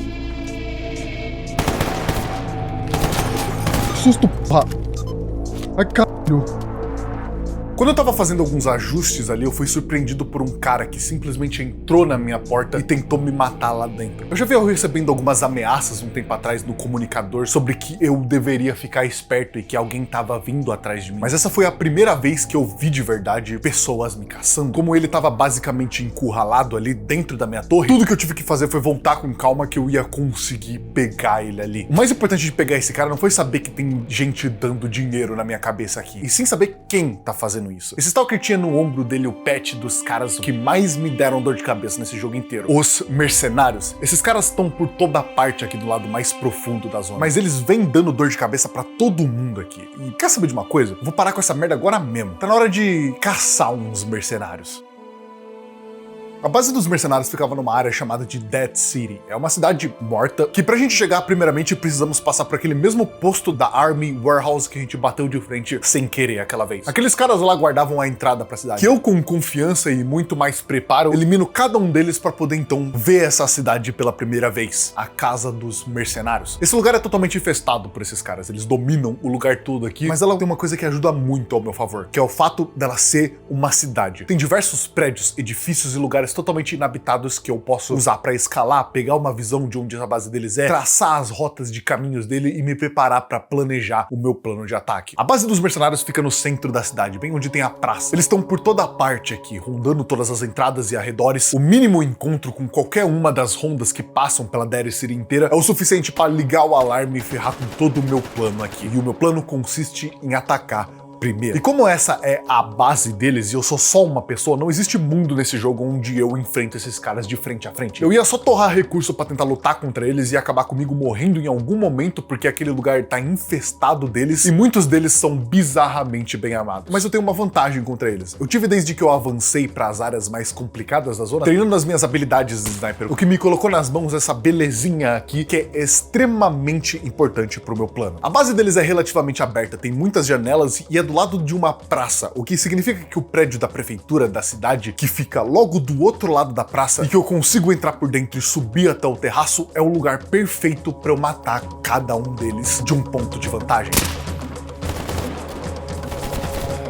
claro que essa batalha não ia ser fácil mesmo assim. Eles ainda assim são muitos e mesmo em um ângulo bom, eles acabaram acertando um tiro ou outro em mim, o que me fazia recuar pra poder tentar me costurar. Tinha também o problema de quando eu tava tomando o tiro lá embaixo, alguns mercenários subiam pra tentar me pegar pelas costas. Subiu um cara aqui. Então eu tinha que ficar muito atento com barulhos de gente subindo as escadas e muitas das vezes eu tinha que parar pra tentar matar esses caras que estavam subindo, tentando me matar. Mas mesmo com esses poréns, as vantagens de estar naquele telhado eram muito claras. Atirar neles ali fizeram com que todos os mercenários que estavam naquele lugar se mexessem da base pro aberto. Isso foi muito útil quando no meio do combate começou uma tempestade. Fudeu. Que acabou por limpar uma boa parte deles que já estavam desabrigados e não conseguiram abrigo a tempo. Depois foi um simples jogo de paciência. Eu peguei posições específicas, esperei eles darem as caras e fui eliminando soldado por soldado, líder por líder, até chegar no momento onde eu pude avançar pra fora da prefeitura e ir de cara a cara limpando o mercado. E foi assim que eu matei esse cara do segundo andar que eu finalmente me dei conta de que ele tinha sido o último. Agora só resta a gente fazer o loot, né, de tudo. Tudo que é nosso aqui que a gente pode pegar do corpo deles. Todos os mercenários da cidade foram destruídos um por um. E essa minha vitória significava não o fim dos mercenários, porque eles têm mais lugares, mas com certeza um baque gigantesco pra eles. E um baque que vai garantir pra gente duas coisas. Que eles vão ficar muito mais fracos e que a gente vai se tornar ainda mais temido. Porque eu acabei de passar uma mensagem aqui. E foi com eles que eu ganhei o título de 500 mortes na nossa mão. Agora a gente é, além de uma pessoa conhecida, uma pessoa perigosa por aqui também. E por mais que a minha casinha nova em Júpiter, que eu demorei tanto, com tanto carinho, seja conhecida agora por pessoas indesejadas, como o meu esconderijo aqui, eu acho que eles vão pensar duas vezes antes de tentar pisar seus pés lá. É engraçada a mudança que você tem nesse jogo de ser um pequeno gafanhoto com muito medo pra um super agente assassino que consegue eliminar qualquer coisa. E ele acontece do nada, sério. É como se a partir de um ponto você percebesse que esses inimigos ultra fortes não são tão fortes quanto você imaginava. Você consegue nivelar o jogo aqui facilmente através de simplesmente planejar melhor os seus combates. Porque como eu disse, você não é o único extremamente frágil aqui. Todo mundo é. Às vezes é muito sobre isso as lutas dentro desse jogo. É sobre o melhor posicionamento, quem percebe primeiro, quem consegue puxar o gatilho primeiro. O que significa que eu realmente só me dei bem nesse tempo inteiro porque eu fui o primeiro a puxar esse gatilho e que continue desse jeito. Depois de um tempo fazendo umas missões pra pegar um dinheiro e crescendo uma reputação do pessoal ali naquela região, eu fico bastante interessado pela região de Júpiter. Eu não sei exatamente qual que é o charme que me pega por essa parte do jogo. Eu imagino que seja o fato da gente estar numa parte mais aberta e cheio de vegetação, ao mesmo tempo tão perto da cidade de Pripyat, que traz esse ar interessante de que a gente tá explorando uma parte mais escondida, mas tão importante quanto e que logo a gente vai poder ter acesso a essa cidade. Uma coisa muito interessante sobre esse jogo e que acontece na experiência toda de você jogar a franquia Stalker é que Pripyat e principalmente Chernobyl são esses pontos de interesse que você quer chegar e você não vê a hora disso acontecer. Uma das primeiras coisas que eu fiz quando eu abri esse jogo pela primeira vez foi abrir o mapa, ver Chernobyl e Pripyat e falar, eu quero vir aqui alguma hora. Umas 40 ou 50 horas depois, quando eu finalmente cheguei aqui, eu passei a gostar também dos arredores e apreciar bem mais esses outros mapas que são também mais abertos e menos famosos. Mas com sempre sabendo que Pripyat tá logo ali. E uma hora eu vou preencher esse meu desejo. Enquanto eu fazia algumas missões que eu tinha pego ali atrás e outras que eu tinha que terminar pra conseguir um dinheiro e abrir espaço pra mais quests, eu já sabia onde ia ser a minha próxima parada pro meu objetivo atual aqui. Agora que a zona foi devidamente aberta, eu tinha que caçar o Strelok. E o resto dos rastros da zona e de quem eu consegui conversar em lugares mais amigáveis falavam que eles não sabiam onde ele estava, porém que mais adiante dava pra encontrar alguém do grupo dele, em uma área específica chamada de Zaton. A primeira coisa que você percebe assim que você chega em Zaton é no tamanho desse lugar. Ele tem diversos pontos de interesse pra gente, separados por um campo imenso, com vales e partes mais baixas, pontes, pântanos, fábricas. A minha jornada nesse lugar já começou com eu quase sendo jogado pra fora dessa ponte que eu tentei cruzar assim que eu entrei. Descobrindo que ela não é só uma simples ponte, ela é uma armadilha que eu tinha duas escolhas pra fazer. Eu iria por baixo e eu ia enfrentar mutantes, ou sei lá mais o que eu ia encontrar nesse rio ressecado de Zaton, ou eu ia andar por essa ponte lotada de anomalias que querem me jogar pra fora assim que possível. E por via das dúvidas, eu decido escolher a ponte. Parece mais divertido. Passando por ela quase morrendo algumas vezes, a gente chega em uma fábrica que eu contorno porque o nosso objetivo mesmo tá descendo esse vale aqui. Dentro dessa parte mais pantanosa de Zaton tem um navio cargueiro abandonado abandonado que ficou ilhado ali. Eu imagino depois que o rio secou e virou esse pantanão ali. Mas ele não ficou sozinho, ele acabou virando uma casa para um monte de stalkers que se abrigam lá dentro. O líder desse lugar é um cara chamado Beard, e aqui ele oferece pra gente um abrigo no meio do lago para todo tipo de stalker parar um pouco essa jornada. Tem todo tipo de coisa que você precisa para sua viagem, incluindo vendedores muito bons de equipamentos que você não encontra em todo lugar. Mas quem a gente tava procurando aqui é esse cara, o Rogue. Ele faz parte do grupo do Strelok, a gente encontra ele aqui no meio de um probleminha que ele tá tentando resolver. Seguinte, você quer tanto ver o Strelok assim? Então vai ter que fazer uma coisa pra mim antes. Existe uma espécie de arma que eu tô indo atrás. Eu não vou te falar o porquê, mas ela tá dentro de uma instalação militar abandonada no sudoeste daqui. Me encontra ela e a gente conversa. Isso deve ser fichinha pra você que desativou o Brain Scorcher, né? O durão.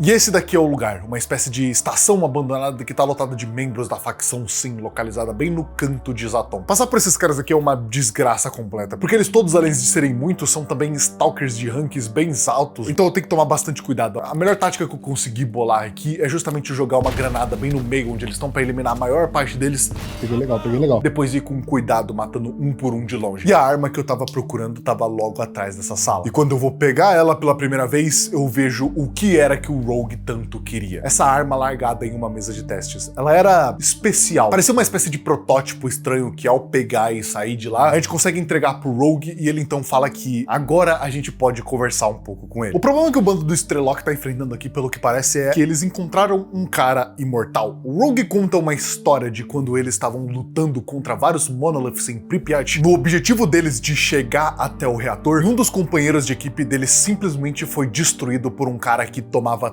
todos os tiros como se não fosse nada. Não importa o que eles faziam, não importam o que eles gastavam, o cara simplesmente não caía. E o nome desse cara era Eidolon. Esse maluco dizia ser o escolhido dos Monolith, e por isso ele era indestrutível assim. Então o grupo dos Strelok decidiu se esconder ao norte de Pripyat e tentar preparar um ataque aos Monolith para matar esse cara de uma vez por todas. E a gente encontrou o Rogue aqui porque essa arma é peça essencial para finalmente matar esse cara. Depois de uma conversa com o Rogue, ele decide que vai sim deixar a gente falar com o Strelok para tentar entender um pouco mais da zona, em troca de ajudar ele com o que ele precisa aqui, que no momento é eliminar esse cara. Então o Rogue se junta a gente para nos levar até o esconderijo dele. Só que tem um probleminha, não vai ser por meios convencionais. Não tem como entrar em Pripyat nesse momento por meios normais, justamente porque os principais caminhos para lá estão abarrotados de Monolith em todo lugar. Então a segunda opção aqui é um velho túnel de trem localizado bem embaixo de Júpiter. Lá é também cheio de Monolith que a gente tem que matar para poder abrir o caminho. A gente consegue, enquanto passa por lá, ver essa estrutura gigantesca que é esse hub de trens, até que finalmente a gente chega em Pripyat Outskirts, uma área que não é o centro da cidade, mas já é a famosa cidade abandonada depois da explosão do reator 4. O esconderijo do Strelok ficava em uma antiga lavanderia abandonada que não ironicamente servia como um lugar perfeito para um esconderijo. Era fechado, ignorável e com janelas e portas totalmente controláveis. Era extremamente confiável e perfeito. E chegando lá aqui no segundo andar dessa lavanderia, planejando esse tal ataque, tá o Stalker mais lendário dessa zona. O homem que a gente teve procurando esse tempo inteiro. Strelok, na nossa frente. Pra você que tá se perguntando por que a gente se importa tanto com esse tal Strelok, no ponto onde a gente fez uma jornada inteira pro fundo da zona, onde um dos objetivos principais era encontrar ele, isso tem muito a ver com a importância desse cara para a própria série Stalker. Strelok é um personagem muito importante que aparece em todos os jogos da franquia. Ele é o protagonista do primeiro jogo, aparece no segundo, no terceiro, e a principal parada dele é que ele é o cara que mais conhece da zona como um todo, porque ele já viu tudo isso em primeira mão. A gente começa a nossa busca aqui porque o Strelok é o único dos Stalkers que, além de saber sobre todos esses segredos da zona, já teve dentro do reator de Chernobyl e voltou vivo. Por isso, ele é a peça-chave da nossa busca aqui, porque além de ter o conhecimento sobre essa zona nos tornaria outro Stalker lendário também, tem o Concededor de Desejos, que eu quero muito saber sobre essa existência e é o meu ponto final aqui. Conseguir o meu desejo com ele. E por isso é muito importante que a gente ajude ele aqui. Na história que tem no Stalker Gamma, a gente andou seguindo os passos que o Strelok fez no jogo Shadow of Chernobyl, o primeiro jogo da série. Tanto que se você colocar lado a lado esses dois jogos, eles são praticamente a mesma história. Só que o que o Anomaly faz, falei errado, é colocar isso nos olhos de um personagem que não é o Strelok. Como se a gente gente estivesse passando por ali um tempo depois que ele mesmo foi a esses lugares e fez essas coisas. Infelizmente nesse vídeo eu não vou aprofundar muito na história do universo desse jogo, porque eu mesmo não sei sobre ela. E eu sinto que mostrar a história do universo de Stalker ia desviar muito sobre o propósito de Stalker Gamma, que é justamente ser essa experiência onde você cria o seu Stalker e a jornada dele. A grande parada que o Gamma faz tão bem é que ele consegue criar uma história customizada que você cria conforme você vai jogando. E o Gamma, por mais que junte muitas das histórias lines de todos os 3 primeiros jogos de Stalker e coloque isso sob a pele de um personagem novo que não tem nome, justamente para você conseguir personalizar ao máximo a sua experiência e criar a sua história como um Stalker, como um cientista, como um Monolith até você pode jogar nesse jogo. Porque essa é a ideia desse modpack, você ter toda a experiência de como é ser um Stalker com toda a mitologia nesse mundo, os monstros, um mundo aberto que você pode explorar do jeito que você quiser. Por isso, essa não é a história do Strelok, é a história do meu personagem, de como ele saiu de ser aquele Zé Ninguém na ponta da zona pro caminho de se tornar o Stalker mais foda que já pisou nesse lugar. A história de como ele vai ganhar esse desejo dele, custe o que custar. Nessa mesa de negociações é onde a gente firma o nosso contrato com o Strelok, de que a gente vai ajudar ele a chegar ao coração da zona, em troca disso ele vai falar o que sabe pra gente. E de quebra, a gente vai junto com ele para o reator de Chernobyl. A cada momento que eu passava aqui, o meu objetivo de finalmente chegar no topo da zona estava chegando perto de se concretizar. Eu já tinha as pessoas capazes de fazer isso comigo, só faltava tirar o que estava no nosso caminho até a planta nuclear de Chernobyl. E essa pessoa era o Eidolon. A gente tinha chegado no momento certo. Depois de pegar uns suprimentos e voltar pra falar com ele sobre o plano, o Strelok fala que o Eidolon e os Monolith descobriram a localização desse lugar aqui, então a gente tem que se preparar pra um combate. Mas acima de tudo, a gente vai dar o troco logo depois disso. Catando tudo que dá pra catar ali, saindo pra fora da lavanderia, eu consigo pegar um ponto de vantagem e ver eles caminhando em direção até a nossa base. E lembra do que eu falei aqui? Às vezes é sobre quem atira primeiro. Com facilidade por ter pego uma posição boa, eu consigo levar 4 deles antes deles conseguirem me ferir o suficiente pra quase me matar. E com isso, o grupo do Strelok consegue levar o resto e assim a gente acaba com essa escolta. O Eidolon não estava no meio desse grupo, infelizmente, porque se a gente quisesse pegar o Eidolon, a gente precisava destruir a base dos Monolith. E então o Strelok decide que aqui é o momento perfeito para atacar a base deles. Os Monolith tinham se estabelecido no Palácio da Cultura de Pripyat, um monumento que fica bem no meio da cidade, e enquanto eu tava fazendo umas missões pro pessoal da lavanderia, eu cheguei a passar por lá me esgueirando sem ser percebido e vi que eles têm uma espécie de totem bem no meio do teatro. Mas eu não consegui ficar muito tempo pra ver o que era. E agora, voltando pro Palácio da Cultura pela primeira vez, a gente pisa em Pripyat. Dá pra ver o quanto eles dominaram esse lugar. A experiência de pisar em Pripyat pela primeira vez é um negócio meio mágico. Até porque antes mesmo do jogo Stalker em si, a gente já conhecia esse lugar por conta de aulas de história do nosso mundo mesmo. E ter esse espaço 3D que você pode explorar, ver a cidade abandonada por conta do desastre e ver como esse mundo mostra ela pra gente dentro dessa lente fantástica que é o universo de Stalker é muito legal. A cidade de Pripyat tem bastante prédios e lugares, infelizmente muitos deles não são totalmente exploráveis. Esse jogo não lida muito bem com interiores exploráveis no geral, o que deixa a gente só com acesso às ruas de Pripyat, nessa atmosfera destruída e lotada de Monolith que serve só pra atrapalhar o nosso tour aqui. E todos eles ficam concentrados dentro do palácio, que aquela coisa que eu tinha visto em questão era um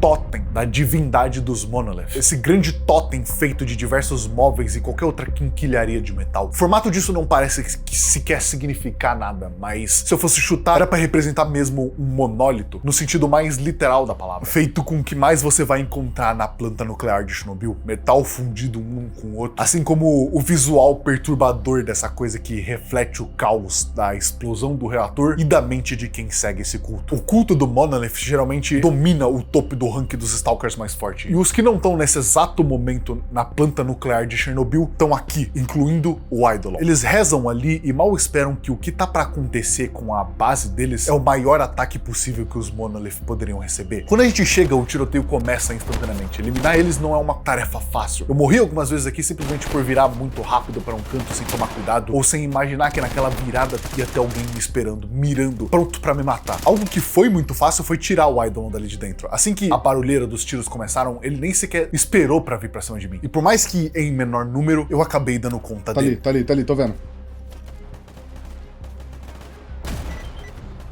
Matei. Caralho, um tiro, viado. Que isso? O resto a gente passou limpando, vasculhando qualquer traço restante de Monolith naquele lugar. Eu vi você aqui, cadê você? Corre não. Tem mais um. Foi muito difícil, principalmente porque alguns dos Monolith estavam com a classe de lenda, ou seja, eles não eram qualquer bosta, eles eram muito perigosos. Eu encontrei alguns que usavam as mesmas armas que eu, mas com paciência logo foram os que estavam armados. Depois, os que estavam se escondendo. E lentamente, todos aqueles inimigos que antes eram mais que a gente foram igualando, assim como a gente foi limpando da lista dos maiores Stalkers, cada um que tinha Monolith do ladinho do nome deles. O resultado final foi esse.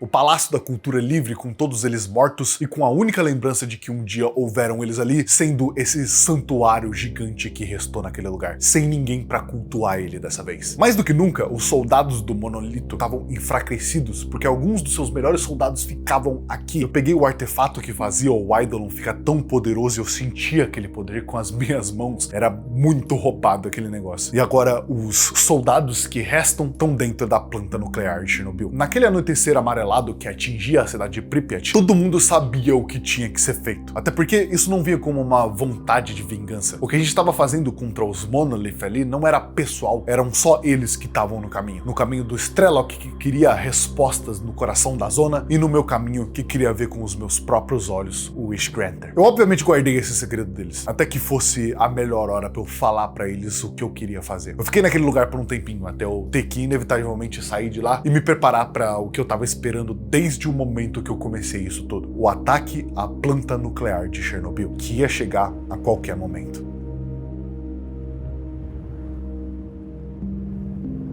Uma das primeiras coisas que me pegou sobre esse jogo foi o quanto você se sente numa jornada jogando ele. E uma das primeiras coisas que mostram isso pra mim foi quando eu abri o jogo no nível 0 e vi que tinha rank pra subir. Isso imediatamente me jogou pra dentro do looping desse jogo, pensando que uma hora eu ia estar no top 200, depois no top 100, depois entre os 10, e eu só ia descansar quando o meu posto de primeiro fosse meu. E isso é um grande motivador pra fazer as coisas desse jogo. Depois de um tempo, quando você olha pras coisas dessa forma, cada missão, cada inimigo morto parece -1 nessa lista que você tem que escalar. Às vezes você nem olha tanto, mas você sabe que tá cumprindo, sabe que tá cada vez mais perto. E eu não minto que depois de um tempo, quando eu comecei a me armar e o barulho de tiro não era mais um motivo pra eu correr e sim um convite, eu passei a ir atrás mesmo de derrubar todos os Stalkers que eu precisava pro meu objetivo. Subi cada vez mais sem olhar pra trás. O único momento que eu realmente me controlei foi em não matar os Stalkers que eu encontrava que eram amigáveis e que eu sabia que tava na lista dos 100 melhores. Só porque eu sabia que isso ia ferir a minha reputação e eu não precisava necessariamente matar eles pra subir. Era só um jeito mais rápido de fazer isso. Tudo isso que eu tô falando aqui é pra mostrar pra você o quanto a invasão de Chernobyl nesse jogo, depois de um tempo, passa a ser esse objetivo que você quer chegar porque é um objetivo bem padrão. Todo mundo quer conhecer a planta de nuclear, só que passa a ser também por conquistar mais essa coisa. Passa a ser por um lugar que vai mudar tudo no seu jogo. É também porque os inimigos que estão lá são ultra perigosos e por isso tem armas especiais. É porque do top 100, o qual você faz parte, 49 deles são do Monolith e 49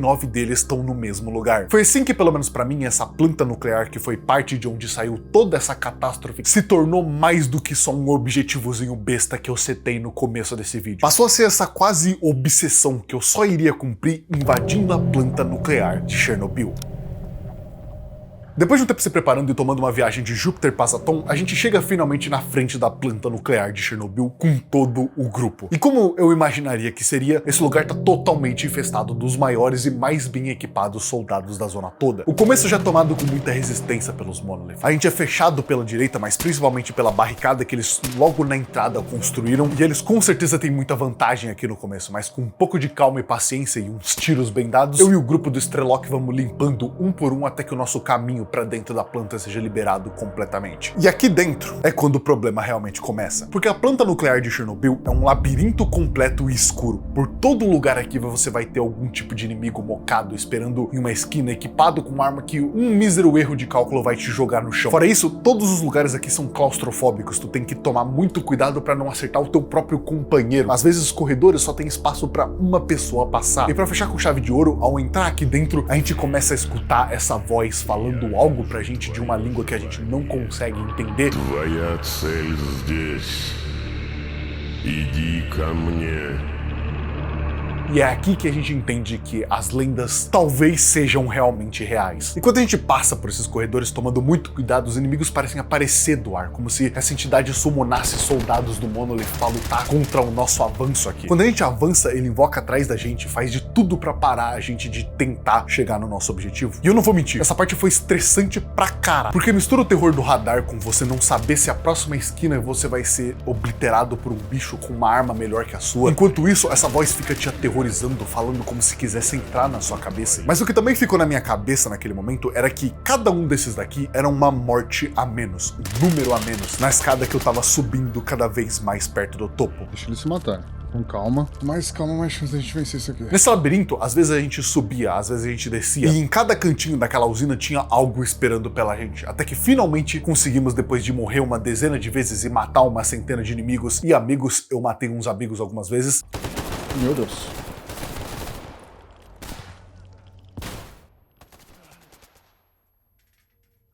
Burro do cara.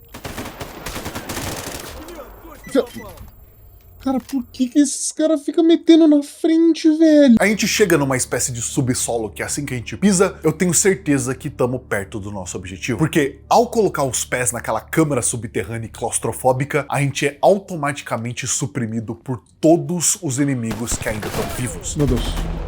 Eu tô falando de dezenas em cima de dezenas, em cima de dezenas de mãos armadas, cada um um spot específico pronto pra atirar na gente. A única forma de sobreviver àquilo foi escorando no mínimo de cover que a gente tinha e ir limpando ponto por ponto desses inimigos que não eram nem humanos pra começo de conversa. Só que por mais que a nossa situação ali fosse complicada e não desse pra vacilar, eu sabia que a gente tava perto. É por isso que eles estavam tão desesperados assim. Com o tempo toda aquela supressão foi cessando, conforme mais e mais corpos o meu grupo ia derrubando naquela câmara escondida do reator de Chernobyl. E então eu já tava avançando, saindo daquele posto seguro pra tentar entrar por trás onde cada um deles estava, e um por um eu fui derrubando. Eu tava determinado naquele ponto a pegar o que eu queria. Eu não tinha nada que tirar isso de mim. Até que uma hora ou outra, eu mato o último. Ai, não acredito, acabou?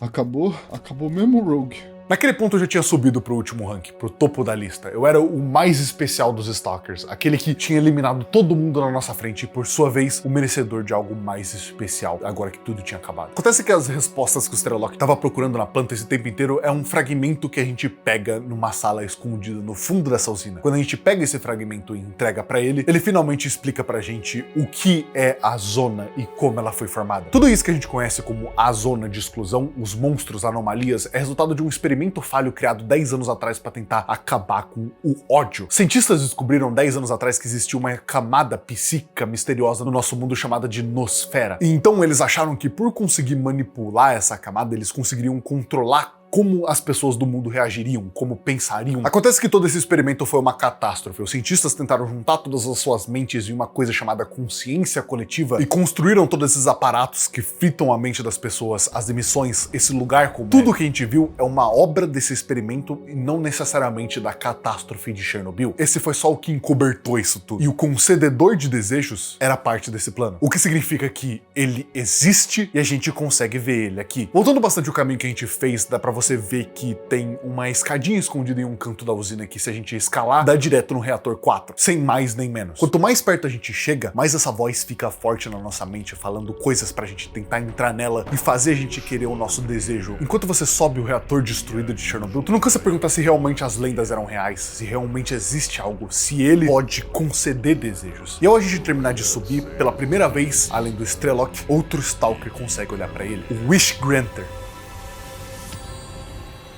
Um bloco preto com iluminação azulada que fica parado, imponente, dentro dos sarcófagos do reator 4 da usina de Chernobyl. Todas as lendas sempre foram verdade, mas não do jeito que a gente imaginava. O Strelok diz que o Wish Granter foi criado como uma espécie de atrativo para todo mundo. Como os Stalkers já vinham para dentro da zona para caçar riquezas, era conveniente criar a maior riqueza sendo essa entidade que supostamente concederia desejos a quem conseguisse chegar nela, só para corromper a mente dessa pessoa e transformar em um soldado pro plano deles, por essa consciência coletiva de cientistas. Strelok matou esses cientistas anos atrás, então tudo que sobrou é esse bloco místico que ainda assim parece conceder desejos. Esse é o momento que pode se dizer que é onde culmina toda a nossa jornada aqui, de frente com a máquina capaz de conceder qualquer coisa pra gente. E é impressionante que, ao chegar perto, ela realmente concede desejos. O Wish Granter consegue conceder pra gente 4 desejos diferentes, desde todas as riquezas da zona até fazer a mesma desaparecer. E enquanto parece muito lógico pra gente, principalmente depois de tudo que a gente passou, desejar por todas as riquezas da zona, ainda tem o que o Strelok disse. Esse Wish Granter não é nada mais do que uma armadilha. E ele funciona desse jeito. Ele te entrega o que você quer, mas não de um jeito que você quer. Se você chegar pro Wish Granter e desejar que você quer que a zona desapareça, ele vai deixar você cego. Ele não vai sumir com a zona, só pra você. Se você desejar que ele te dê todas as riquezas da zona, ele vai literalmente te dar todos os itens do jogo, o que vai fazer você ficar extremamente pesado e morrer ali pela radiação. Ou crashar seu jogo. Se você deseja ter a paz mundial, a zona some com todos os NPCs do jogo, trazendo a paz pra esse lugar, só porque não tem mais ninguém pra causar conflito. Se você deseja ser imortal, o jogo te transforma em um zumbi. Esse é o único jeito de você efetivamente zerar o Gama, vindo aqui e desejando algo que vai tornar o seu jogo injogável. Porque essa é a natureza do Wish Granter. Essa é a natureza de algo que funciona como uma armadilha. Na ideia parece muito boa, te conceder um desejo, mas a realidade é que esse desejo é só mais uma armadilha que vai te custar tudo que você conseguiu até aqui, assim como vai continuar fazendo e fazendo com todo novo Stalker que decida vir pra cá, atrás desse lugar, atrás dessa lenda. Enquanto a gente, depois de ver tudo que a gente viu e saber tudo que a gente sabe, eu acho que o verdadeiro valor não tá aqui. Vamos pegar nossas coisas e sair desse lugar pra sempre.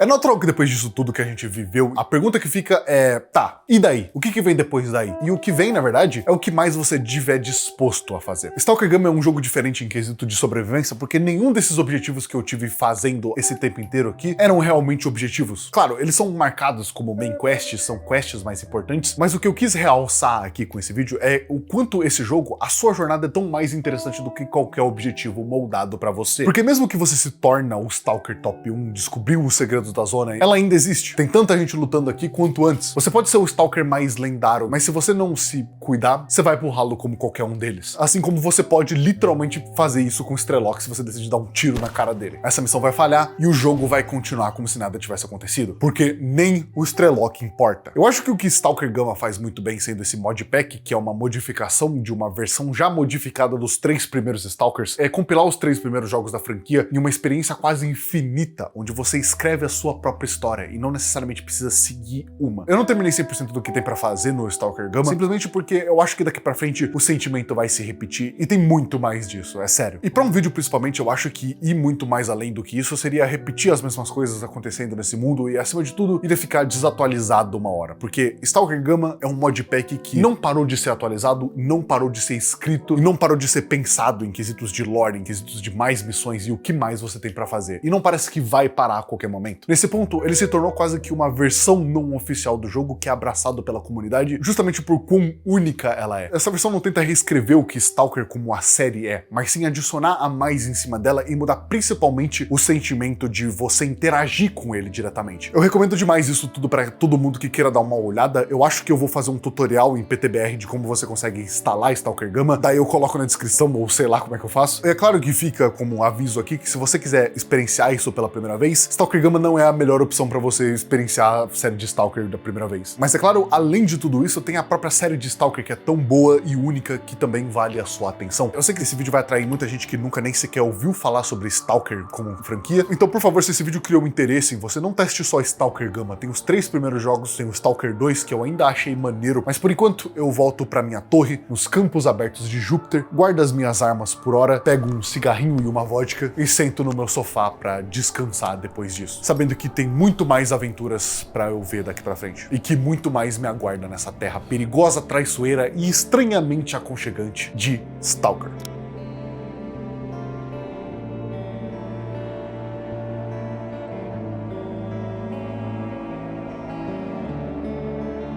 Mas é isso, se você gostou desse vídeo e quiser me ajudar demais, por favor, deixa seu like, se inscreve no canal, hypa ele se você tiver no celular. Esse tipo de coisa é muito importante porque principalmente mostra pra mim que vocês gostam desse tipo de conteúdo e vocês sabem eu não posto vídeos de 1 hora a mais nesse canal frequentemente, justamente porque é muito difícil de fazer e envolve muito tempo roteirizando e montando essa história que no fim são histórias que eu conto pra vocês de formas perfeitas pra poder comunicar tudo que eu quero comunicar, assim como passar uma experiência boa pra vocês. Então sempre demora muito e seu apoio sempre faz isso valer muito a pena. Muito obrigado aos membros que apoiam financeiramente esse canal, vocês me ajudam demais a manter a produção desses vídeos, vai estar aparecendo aqui na tela caso você queira aparecer no fim desses vídeos, sendo um membro tier 2 ou mais pra cima, você tem acesso a aparecer no fim desses vídeos. No mais é isso, não esquece de deixar seu like e se inscrever e eu acho que eu vejo vocês outro dia.